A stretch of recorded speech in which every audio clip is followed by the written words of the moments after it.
There is nothing I love more than just standing here. Normally I would stand with my feet, bare feet, and just walk in the water. So relaxing, it's so calming, and I find that the water is very beautiful. By the way, I'm still learning how to swim. So one day I really hope that I would do like an Ironman where I swim and cycle and run.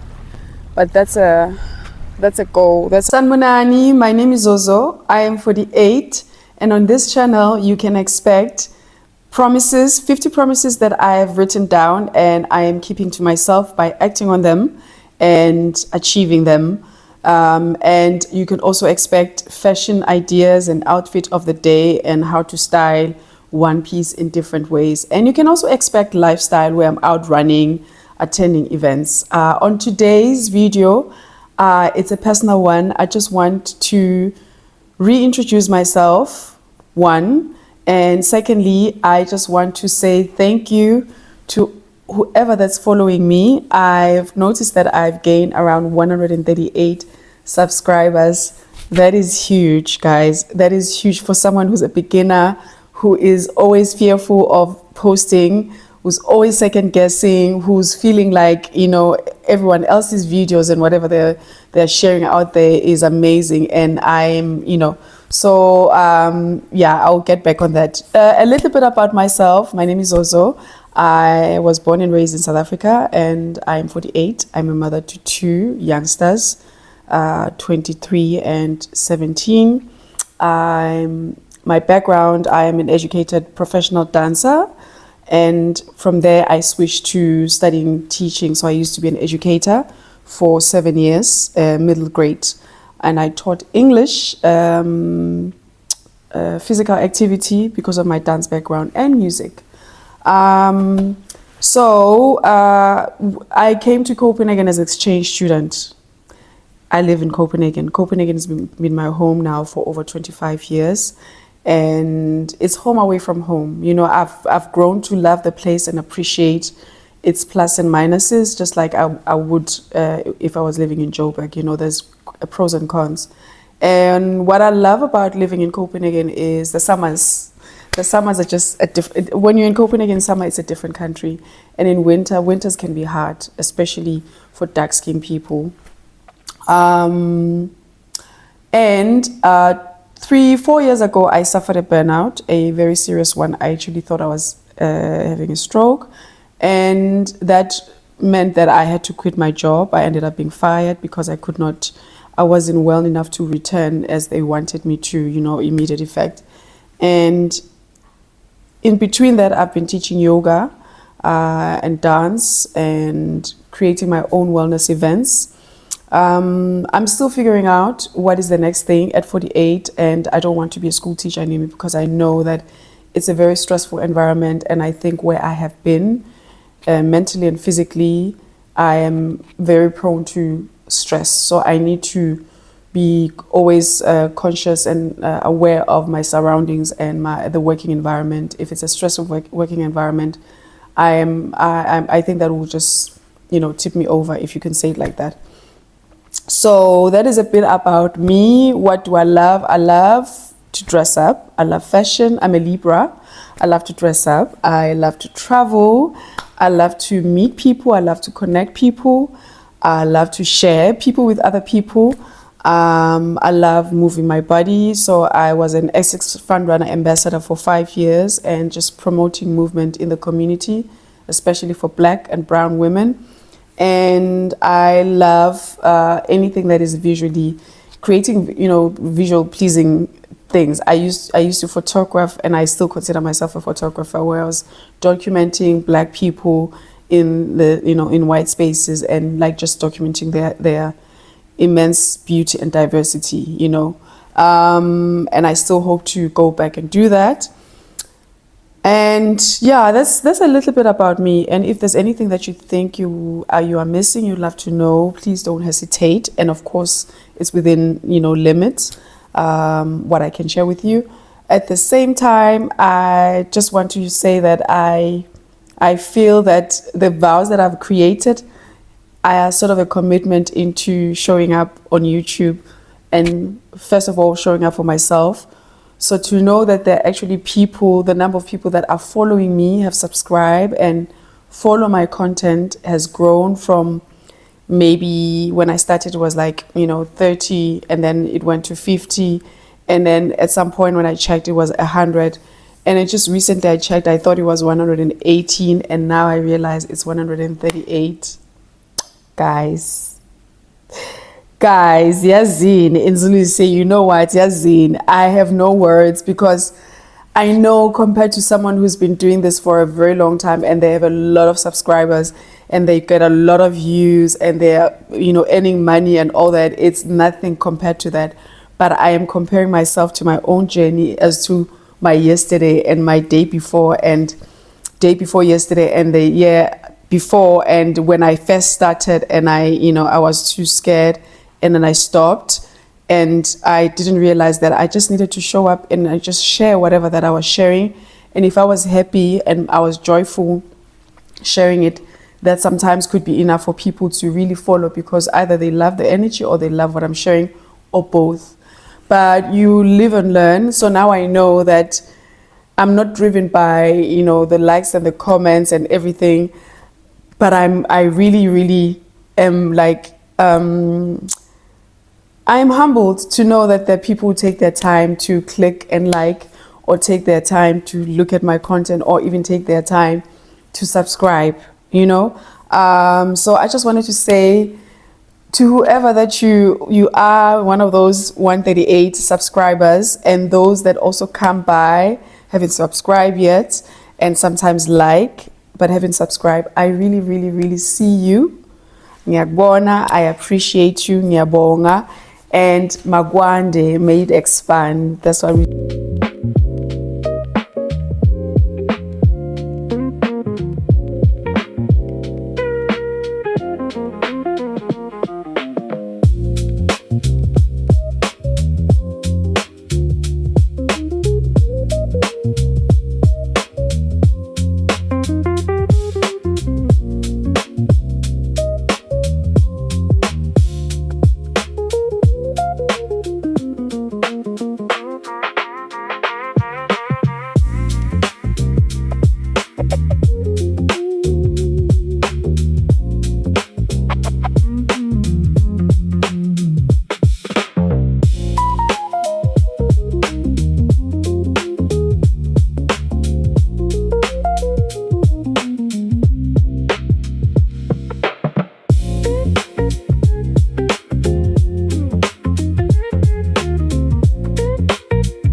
Well, today it's a month, almost 1 month, 1 week, where I haven't retied my locks. I retie them every 4 to 5 weeks. So the last time I shared a video on retying my locks, on my sister locks, was almost a month ago.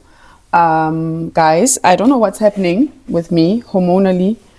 At the age of 48, I'm re-experiencing acne. Adult acne. Do you suffer from adult acne as a 48-year-old woman who's going through perimenopause? Like, for real, what's happening? This is what has been happening with my skin, and I don't know what to do now. I'm just making sure that I'm eating well and eating less sugar and getting more sleep. The last time my skin broke out like this was when I was going through my divorce. So I was just checking if the mic was on. When I was going through my divorce and I just moved house and I wasn't happy at my job and I was training a lot, this is how my skin looked like. And now I am back to 7 years ago, where my skin was also just breaking out, and it's always around the cheeks. So if you have any tips on how to take care of your skin at 48, going through midlife and menopause, I would be happy to hear. Anyways, on a lighter note, this month, May, marks 3 years of my sister lock journey.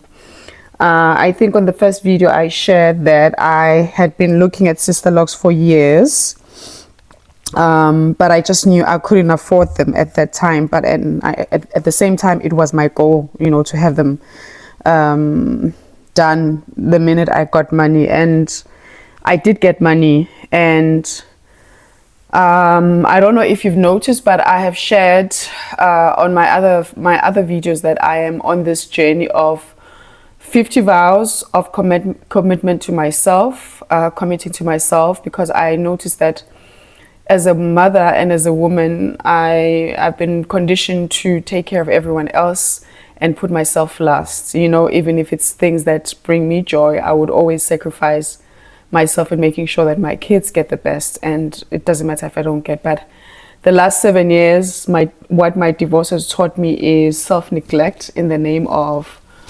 hoping that people will love you more. I no longer do that. So one commitment that I've made to myself is to I write these 50 vows, commitment or vows, you can call them, to myself.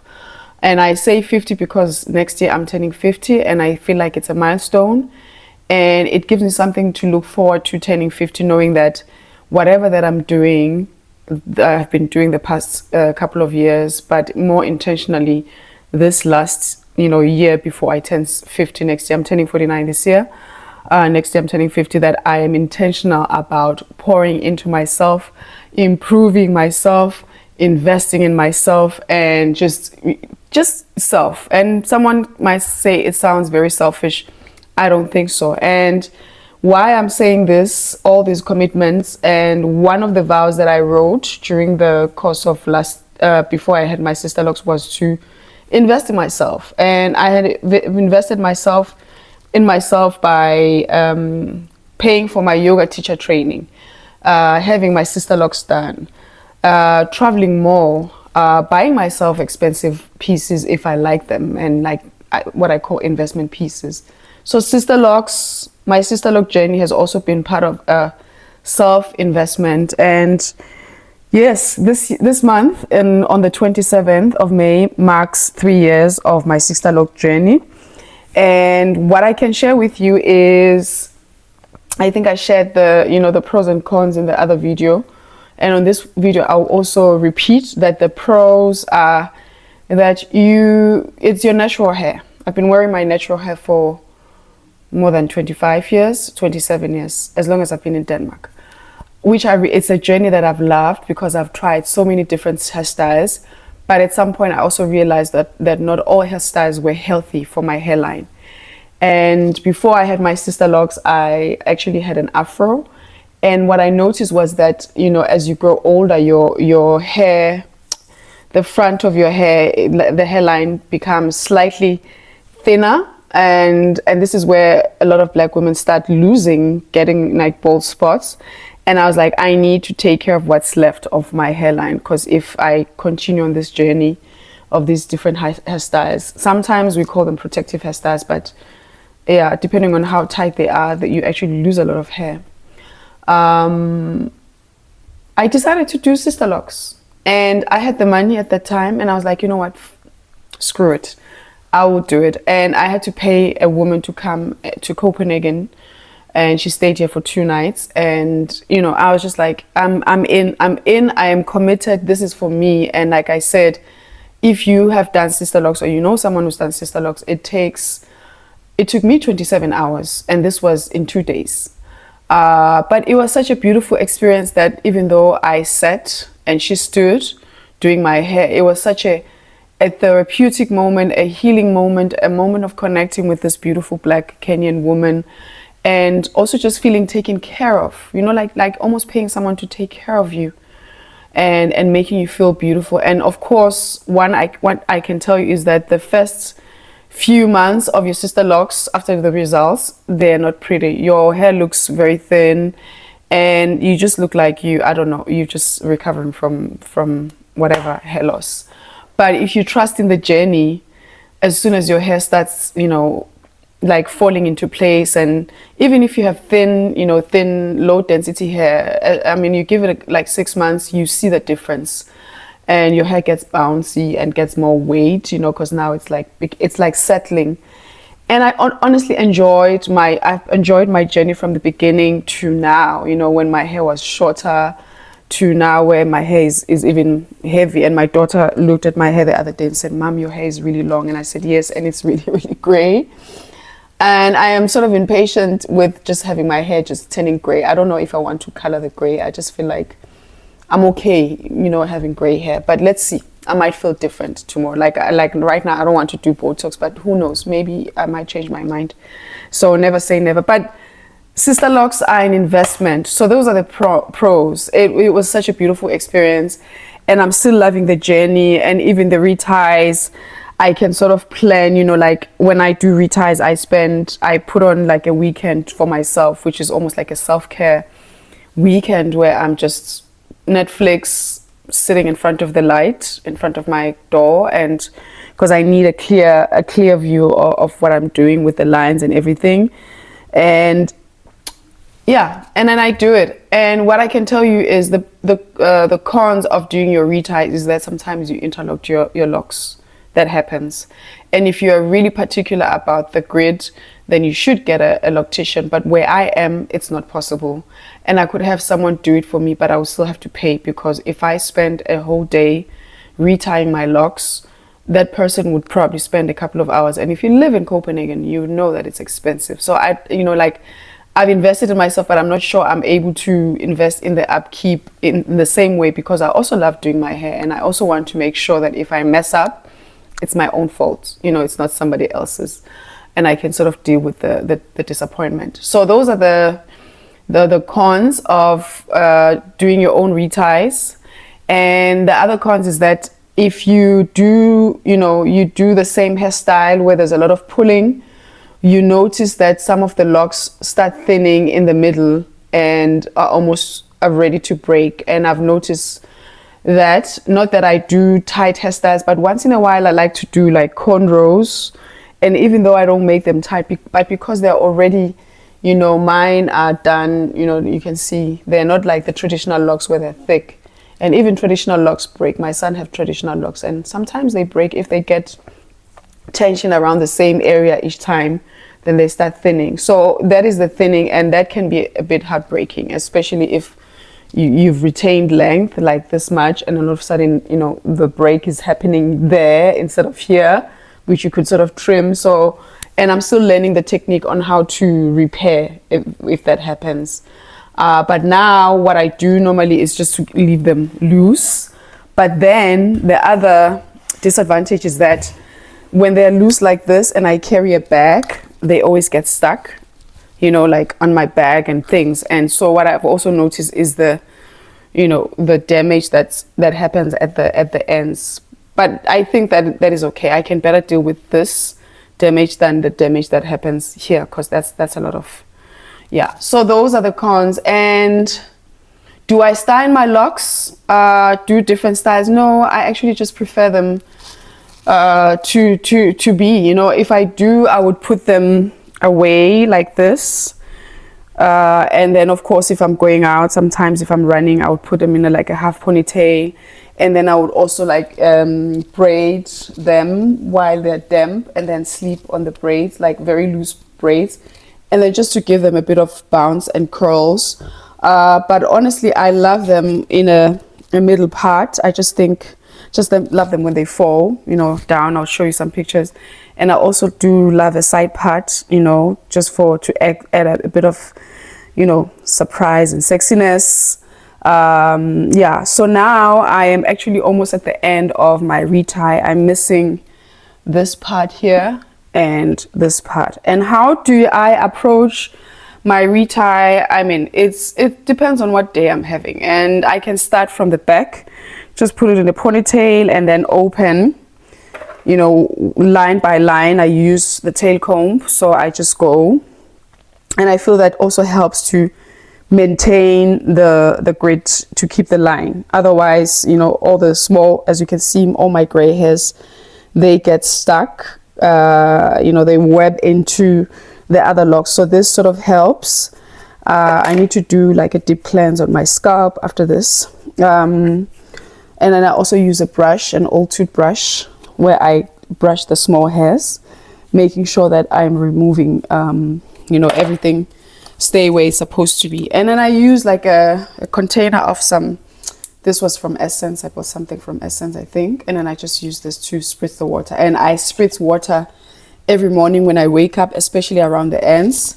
And sometimes I put in a leave-in conditioner in the water and just, you know, the ends, so that I make sure they're dry.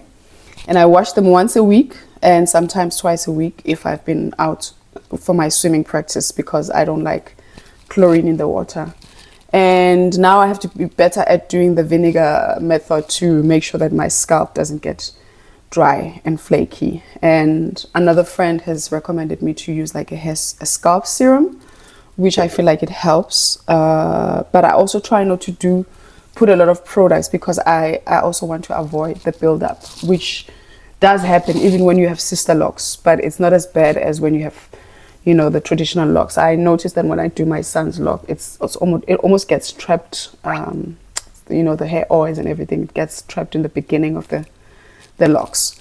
So these are some of the things that I know about having sister locks, and I'm excited to know that they are growing. And whoever said that black women don't grow long hair made a mistake. I'm loving this journey, and who knows, I might decide to cut them at some point. I saw a friend yesterday who did a big chop. She had like beautiful afro hair, and she decided to, she looks amazing. And just for a second I thought, maybe I should. But I feel like when you have, you know, when you decide to go bold, your face is in the focus and your skin as well. And right now I'm not feeling like I have a beautiful skin to be the center of the focus. So I feel like my hair sort of helps me hide. I don't know if this makes sense. I'm just, you know, feeling unsure and certain on myself. But if you do, it does resonate with you, and you can relate that even at 48, you can feel maybe not as insecure as you did when you were in your 20s, 19, you know, like early 30s, but you still do feel self-conscious, and you still do feel like I can never pull that off. But I know that I can, but I also know that it requires a lot of confidence, and it also requires a lot of confidence to carry locks, because it's not for everyone, right? Just like it's not like wearing a weave is not for everyone. I don't think I could carry wearing a weave with the same confidence as some of my friends who wear weaves, and beautiful weaves, and they just, you know, they know how to rock it and even move. I don't think I have I could probably build that confidence, but I don't think I have. So I digressed, but I was mainly talking about the beauty of locks and the challenges of locks, but also just generally being in, you know, in midlife and navigating life, and just feeling beautiful in whatever hairstyle that you're wearing, whether it's bold, whether it's your afro, whether it's your weave, whether it's your braids. But for me, it's been very important to make sure that I take care of the hair that I have. Also because in midlife you notice that your hair start thinning. It's not as thick as it was when you were young, and we hear a lot of, and we see a lot of black women losing, getting alopecia, and yeah, just want to try to avoid that. And you can still get that with locks if and I think that's why I do my own reties, because even when I do my own reties and I'm thinking it's not too tight, I can feel my scalp is slightly tender, like yesterday I could just feel. So I also need to make sure that I take care. Anyways, I'm just going to do a few lines, and then, so I'm missing this side, just a few lines here, and then just a few lines, and then I'm done. But I like to, when I'm doing the front, just, because I can't see at the back, when I'm doing the front and the side, that I like to sit by the mirror where there's a lot of natural light. I'm facing the door so I can see what I'm doing, and also I avoid the interlocking of locks into each other. I have to tell you that the front of my head is very tender. This part, I have a scar here. I was in a car accident, and I noticed that each time I touch this area, it's just tender. When you have a scar in a space, you always feel that it's almost like it never really healed, but I think it's because the skin has been so I am very, very gentle when it comes to this part, and also just making sure that my hairline is taken care of. So I try not to, I just do like one round of the clock and not more, and then I use my fingertips afterwards. So for example now, and I'm just going to blend all the other hairs using my fingertips. So it's also about just noticing your hair and noticing which areas that needs more gentleness or gentility, I think that's the word, and which areas can you can do several rounds of your interlocking. But on the front, I normally just just once, and use my fingers at the end. And even when I use my fingers, I can feel it is tender. So imagine having to go to a hair salon and someone who's not, I want it to be a beautiful experience. Doing my sister locks is like a spiritual experience for me, like getting in touch with my hair and the texture of my hair, and also just watching it grow. It's such a beautiful experience. And when I'm finished, I can feel, when I finish and I wash them, and I can feel the weight of the hair and the growth. I'm just like, yeah. So like I said, this is my 3rd year with Sister Locks. Who knows, maybe I will go a couple of years. Who knows, I might get tired and just decide to say, you know what, this was the end of the investment. Are there any questions that you would love to know about Sister Locks where you are, especially if you are in Europe? Because there are not a lot of qualified Sister Locks, and I did explain last time that the difference between micro locks and Sister Locks. Sister Locks is somebody owns the name and the method, so that's why. And when you have someone do that, it's usually someone who's qualified within that technique. So that's why they are Sister Locks, and even the Sister Locks Loctician. But then you can also call them micro locks, but it's just a pattern, but without no one owns the method. As far as I know, I might be wrong, but yes, these are Sister Locks because they were installed by a qualified Sister Loctician, and therefore she can call herself a Sister Loctician. I hope I'm not confusing things. I think that's that. And if you think I might be getting this wrong, please do correct me. We learn until we die. In Zulu we say ufunda uzuyofa. So you learn until you die, and being corrected and being told that that's not correct is nothing shameful. Actually, I would rather someone tells me than let me continue believing whatever that I believe is to be true. I would rather someone Just like I would rather someone tell me I've got something in between my teeth than walk around with spinach in my teeth and people are looking at me but no one is saying anything. That I feel like that's like I feel betrayed. For real, when you do that as a friend or just a person, I feel so betrayed. I need you to tell me, hey, you've got something between your teeth, or you've got something just around your nose, or your skirt is up or something. Don't let me just walk around. Please don't. I'm sure some people find it embarrassing that you tell them, but I find it embarrassing that you don't tell me. So please do me the favor and the service of just letting me know. I'll be fine. So yeah.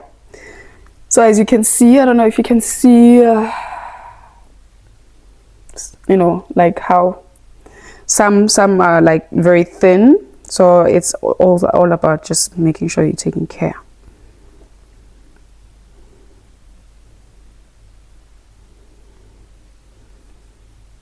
Oh, fuck, I messed up the method. Excuse me.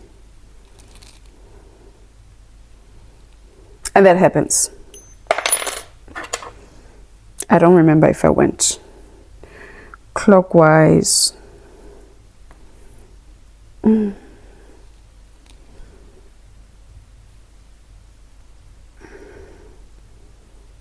I got it.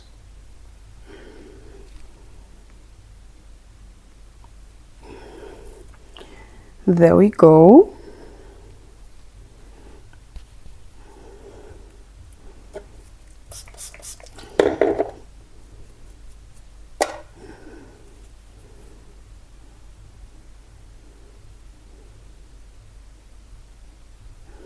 How are you doing, and what kind of hairstyles are you rocking at midlife, and what is it that you would love to try? What are you considering trying?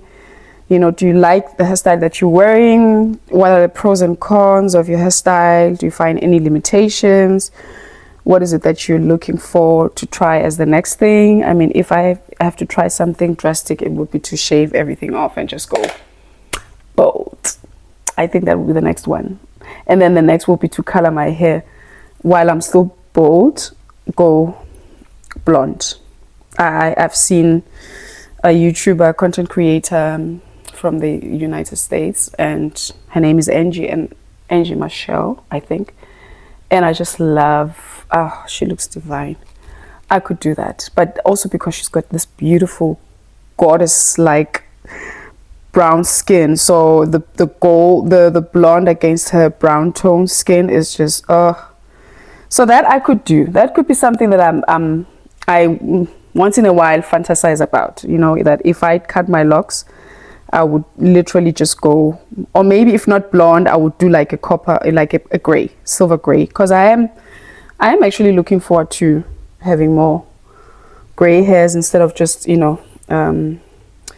gray hairs here and there. Like I said, yeah, I actually wouldn't mind just having gray hairs all around. I think it would add more character. So let's see, maybe I might decide to color my hair because I just find the gray annoying and all over the place, or just thinking, okay, just let it be. Anyways, let me know what is it that you would love to know about either my journey on the 50 vows that I wrote to myself that I keep living and reinforcing and practicing. Like I've also shared about my running, that is part of my vows that I need to recommit to running every week. Some of the vows need recommitment every week, and some of the vows need recommitment every day. Like my training, my 30 minutes to 40 minutes of weight training at home, reinforced every day. My making sure that I dress up and look nice, I reinforce those every day, even if it's just casual, but I always make sure I look my best. My mom used to say, dress like you're going to meet your worst enemy, and you wouldn't want to meet your enemy wearing tracksuit pants outside, right? You can wear tracksuit pants at home, but not outside. So, and just living to the best of my ability, and I am recommitting to taking care of my locks as long as I still think that they make sense for me to keep. And also, like, some other vows are just restarted learning how to knitting. I learned at school, but I never really made anything exceptional. So I have the technique, but it needs to be refined. So that's another thing. I have started going to salsa alone, and I've been doing that for a while, and I stopped, and I need to recommit. I've been taking some swimming lessons and going to a swimming hall every second Sunday to practice. I took a break because at some point I decided to do hiking on Sundays. I need to recommit because my goal is to swim by myself, be a confident swimmer by myself by the time I'm 50, because I would love to travel and swim without having to have someone keeping an eye on me. So I have all these goals, and I'm going to share my list of vows that I made to myself. And again, they don't need to be new stuff. Some could be things that you've been doing that have been good for you. It's either taking care of your hair, putting on a bit of makeup. And I think one of my other vows is buying lipstick, having different shades of lipstick. I think I have like 4 or 5 shades of red lipsticks.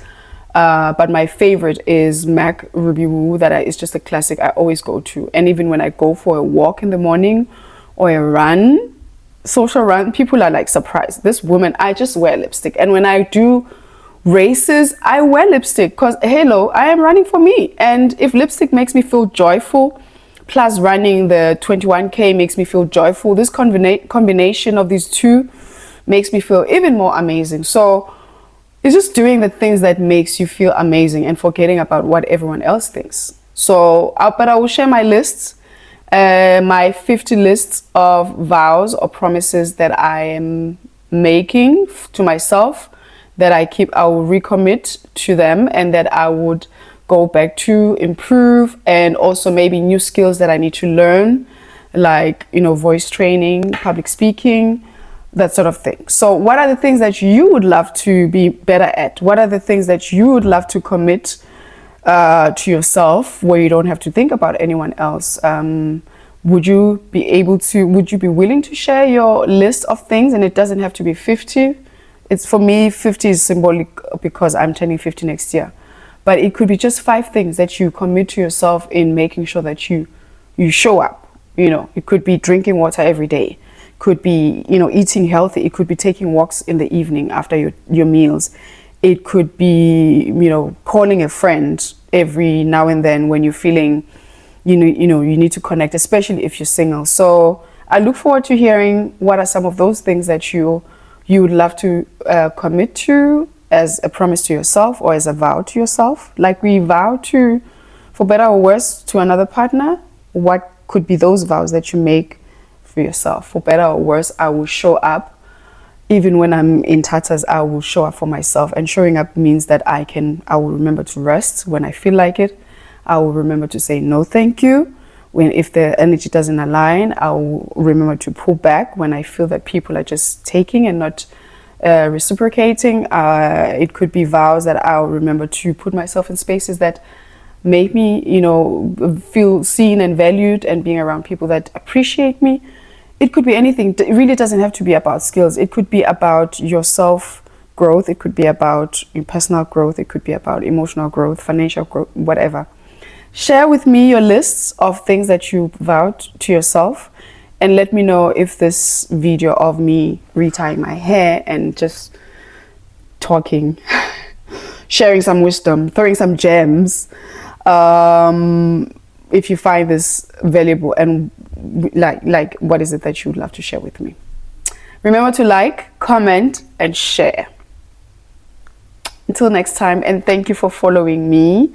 I know it's 112 subscribers. I see you and I appreciate you, and I am just watching myself walk steadily as I learn how to walk, and all of a sudden I'm no longer crawling. All of a sudden I'll be taking a few steps. Who knows, all of a sudden I'll be running like a 3 miles, and all of a sudden I'll be running a half marathon. All of a sudden I'll be running a marathon. So just growth doesn't happen on one day. It takes crawling to be able to walk. It takes walking to be able to run. It takes running to be able to levitate and fly. So I am coming. Just be patient with me, and don't leave me. Just stay by my side. Thank you. I appreciate you. Until next time.